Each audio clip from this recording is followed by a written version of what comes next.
perguntar pra Nina. Nina maravilhosa, a Nina, ugandense Nina, na área aí, e fala toda a verdade sobre o Botafogo de Uganda, Nina.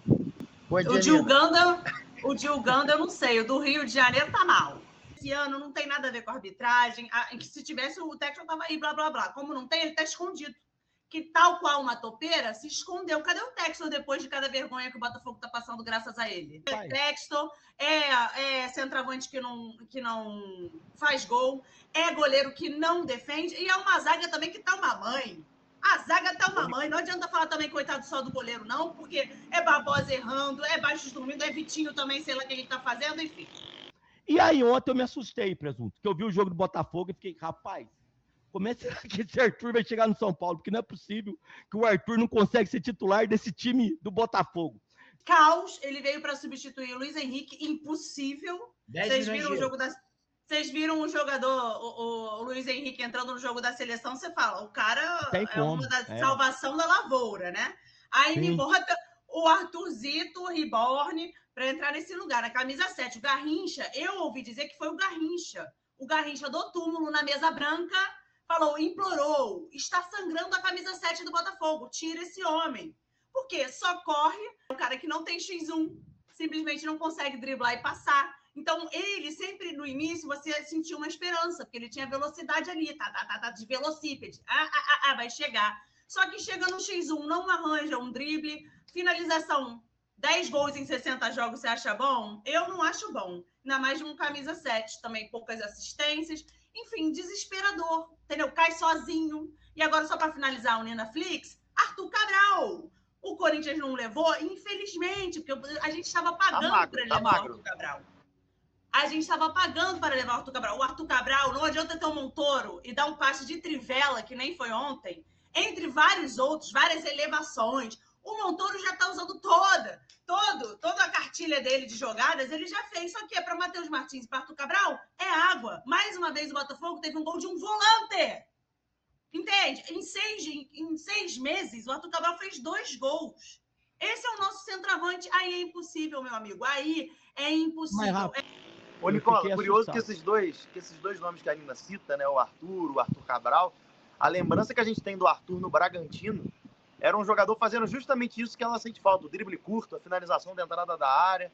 O Arthur Cabral, na época de base, até de Fiorentina, era um nome que a gente no Brasil, não sei se por desconhecimento, pedia até na seleção. Então, será que são duas contratações de fato ruins ou não estão dando certo? É assim, o Botafogo, do início da era Textor, acertou demais em contratações. Os caras tinham um índice de aproveitamento espetacular. Jogador que a gente nem tinha ouvido falar, como, por exemplo, o Bastos, e que acabaram virando, né? A impressão que eu tenho é de que o Textor, nos últimos anos, passou a ter menos grana para investir. E aí o Botafogo não conseguia mais buscar o plano A, B e C. Começou a buscar o D, o E e o F. E o Arthur Cabral e o Arthur são bons exemplos disso. O Arthur no Palmeiras e no Red Bull foi bem. Mas, cara, responsabilidade de substituir o Luiz Henrique não dá. São jogadores de prateleiras completamente diferentes. E o Botafogo gastou 10 milhões de euros para trazer o Arthur do Zenit. O Arthur Cabral, nos tempos de Ceará, foi bem. Nos tempos de Palmeiras, era caneludo.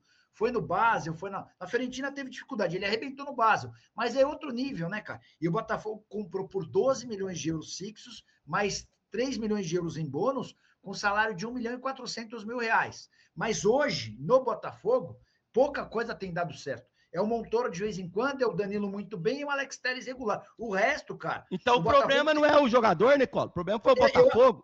Eu acho... do Arthur Cabral, eu acho que o problema é o Arthur Cabral. E o Arthur? Eu ainda acho que pode dar certo em outro lugar. Porque, olha esse número, Nina. O Botafogo é, no mundo, o time que mais perdeu jogando a primeira divisão do futebol do seu país. São 11 derrotas na temporada. Ninguém no mundo perdeu tanto entre times de primeira divisão quanto o Botafogo. Enfim, troca técnico.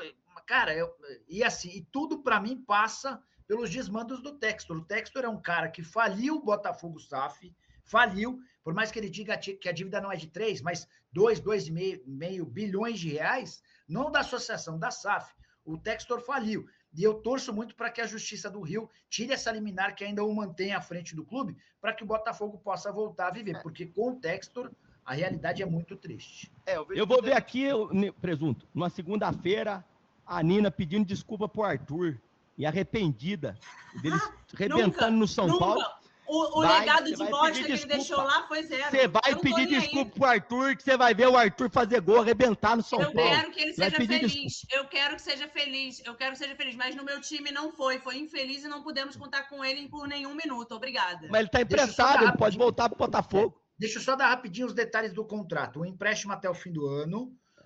Empréstimo gratuito, tá? O São Paulo paga 60% do salário, mais ou menos 600 mil, o Botafogo paga 400 mil. Se o Arthur bater uma meta, o Botafogo é ressarcido em relação a todo esse salário que vai pagar até dezembro, tá? E aí, se o Arthur disputar 60% das partidas com mais de 45 minutos cada, o São Paulo é obrigado a comprá-lo por 6 milhões de euros, que vão equivaler a 60% dos direitos econômicos. Essa é a condição do negócio. Eu gostei da contratação. E tem um ano que o Botafogo contratou ele por 11. Que loucura, velho. Eu vejo a galera colocando que o time de 2024, o Botafogo vendeu a alma para montar aquele time. Aquele time se pagou, né? O que não se paga é esse time de agora. Deixa eu contar. O Botafogo não vai cair, né, Nina? Como não? Olha, tem que ter um plot twist gigantesco, tá? Primeiro, não trazer estagiário novamente. Segundo, o que vai ser essa janela de meio do ano? Se vai Montoro, se vai Danilo, quem vai sobrar, entendeu? Goleiro já falou assim, o Raul jogou um jogo bem, aí falaram, não precisamos mais de goleiro, foram atrás de zagueiro. Aí, meu filho... O que é plot twist, ô Nina? O que é plot twist? Plot twist é muito bom. Uma virada, assim, muito inesperada. Outro dia eu estava conversando com um executivo de um grande clube do Brasil e ele aposta que o Botafogo vai ser rebaixado pelo fair play financeiro. Só para lembrar, nesse ano a gente tem a instituição do fair play financeiro, montar uma agência que vai regular os clubes. A ideia é que não gastem mais do que aquilo que eles arrecadam, né? O Botafogo tem muita dívida do passado. Essas dívidas não podem causar condenação. Mas o Botafogo desse ano não pode contratar e não pagar. E há uma preocupação grande, até porque o Textor tem sido extremamente caloteiro nos últimos tempos. Enfim, eu acho que a Nina, o fundo do poço para a Nina ainda não chegou. Estão falando do Franklin, que é um português, que era auxiliar do Arthur Jorge. Aí é mais uma demonstração de como os caras apequenaram o Botafogo, né? Quando você se dá por vencido e fica com o Raul, que é o terceiro goleiro, porque o Raul faz um bom jogo, é sinal de que você não quer gastar. Quando você cogita contratar o ex-auxiliar do Arthur Jorge, é porque você não quer gastar 1 milhão com o Crespo, você não quer gastar... Enfim, os caras estão apequenando o Botafogo. Mas, cara, é muito ousado, é muito arriscado, né, cara? O Botafogo, em outros tempos, nunca iria por esse caminho. A Nina, agora há pouco, estava falando sobre entregar colete, né? Queria usar a comparação do Fernando Diniz com o Renato Gaúcho. Ser técnico de futebol é das coisas mais difíceis do mundo, né? Embora os caras sejam super bem pagos. No final de semana eu fiz um ranking dos técnicos mais bem pagos. O Abel ganha 3 milhões, o Leonardo Jardim e o Arthur Jorge ganham 2,5, o Dorival e o Luiz Castro ganham 2 milhões e o Renato Gaúcho está ganhando 1.700. Esses são os técnicos mais bem pagos do futebol brasileiro. Mas, cara, dá uma olhada na complexidade. Por exemplo, o Diniz. O Diniz treina pra caramba com os caras. Ninguém pode dizer que os times do Diniz não são organizados, mas ele extrapola a relação com os jogadores. E o que se percebeu é que essa reta final dele no Vasco era de um esgotamento mental, psicológico dos caras em relação ao Diniz. Aí chega o Renatão, malandro pra caramba. O cara, primeira coisa que ele faz, ele diminui a intensidade do treino, começa a dar mais folga, começa a ser mais flexível, ganha os caras no papo. Desculpa me estender, mas já vou devolver para vocês. No primeiro momento, o efeito foi espetacular, 10 de 12 pontos, em jogos contra Palmeiras, Cruzeiro, enfim. O ponto é, será que essa relação mais cordial, essa frouxidão, a médio prazo se sustenta? Eu tenho alguma dúvida, enfim. Inclusive, muito na conta do Cuiabano, tá? É um gol, outra assistência, outro gol, outra assistência. Em 4 jogos. Exatamente. Mais um que o Botafogo deixou assim. E olha, vou te falar, tô quase Botafogo flamista aqui hoje, mas tá foda. Ô Nina, fala com os caras do Botafogo lá, liga pro Dorival. Leva o Dorival, liga pro Dorival. O Renatão. Ô Nina, o Renatão quer a saída do Dorival e quer o Diniz, né, Renatão, no Corinthians, né? Renatão, que é o Diniz do Corinthians. Tá demorando, Para conseguir a Copa do Brasil vai ser bom. Estamos precisando de uma Copa do Brasil, não temos ainda. Vocês corintianos também reclamam pra cacete. Aí ficavam reclamando do Yuri Alberto, o homem se machucou, vocês ficaram sem se escala implorando pro Yuri Alberto voltar. Mas o reserva é o Pedro Raul, como é que não vai implorar? Pô, mas na moral, eu acho que o Dorival é um cara que poderia fazer esse Botafogo minimamente ser mais competitivo. Isso, concordo. Ele é bom nesse tipo de cenário. O Pedro Raul, ele foi artilheiro no Botafogo, mas no ano que o Botafogo caiu. E vocês queriam empurrar ele pra gente de novo, né? O Botafogo que não quis. Mau caráter esse Renatão, esse Corinthians aí. Mau caráter. E aí, a gente tentando empurrar o Arthur Cabral, é bom que ele já vai rolando, não deu. O Pedro Raul, pelo menos, é mais bonito, velho. Pelo amor de Deus. Não é show de beleza?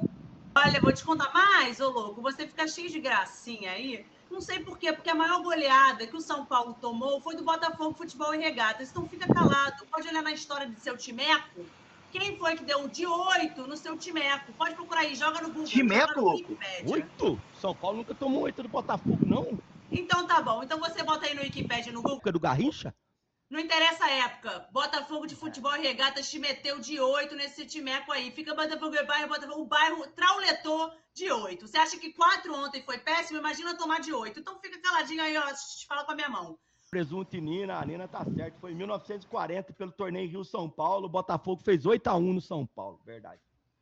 É o bairro! Mas nos anos 40, o São Paulo já existe. O bairro! O nome disso é história. Paulo... Não interessa. Não interessa. Em 1940, São Paulo tinha 5 anos de idade, cara. Em 1940. Né? Ah, pensei que o São Paulo tinha tradição e tal. Não tem, né? Ah, desculpa. Você vai falar de tradição aqui. Aí você vai... O Botafogo tem 2 títulos da história, cara. Que é o Brasileiro e a Copa do Brasil agora. O Brasileiro e Libertadores. Copa do Brasil nada. Nunca ganhou a Copa do Brasil. Então, nunca ganhou a Copa do Brasil, foi garfado. De tradição. Foi garfado por essa amiguinha aí do Jorge Nicola, ó. Garfado, que é pela